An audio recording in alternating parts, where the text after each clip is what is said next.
Mula pagkarating ko nga dito sa Manila ay palagi na lang nag-uulan. Nung una at pangalawang araw ko lang dito yung talagang maaraw.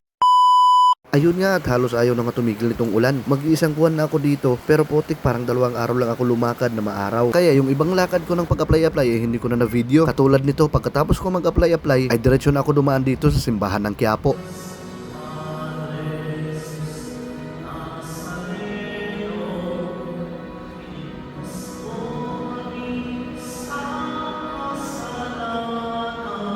Plano ko talaga noon ay magdadasal lang doon sa simbahan ng Quiapo kaso pagdating ko doon ay sakto may misa kaya tinapos ko na lang nagsimba na lang muna ako. Pagkatapos ko magsimba bago umuwi ay ito naghapunan na rin ako. Snack tsaka diretso hapunan na to. Buti may nakita ako dito na lechon horno with chow fan para maiba naman hindi puro pares. Marami din naman pagpipilian dito tsaka mura din. Medyo naalatan nga lang ako dito sa chow fan nila. Pagkatapos ko kumain ng merienda tsaka hapunan ay bago ako sumakay ng bus pauwi ay dumaan na rin ako dito sa simbahan ng Santa Cruz. Halos nasa magkabilang kalye lang kasi to sila. At tsaka itong dalawang to simbahan ng Quiapo tsaka Santa Cruz ay ito yung madalas na pinupuntahan ko dati. Nung dati nag-a-apply ako para sa barko at tsaka nung para sa Canada. Tsaka sobrang maulan pa ng araw na to kaya ito nakisilim na lang din muna. Nung medyo tumila na yung ulan ay lumabas na rin ako dito tapos pumunta na sa sakayan ng bus. Hindi ko na video pero ito nakarating na ako dito sa Las Piñas. Nandito na ako sa may SM South Mall at medyo tumila na yung ulan sa gabi na to. O siya hanggang dito lang muna. See you sa next video. Thank you. Have a good one.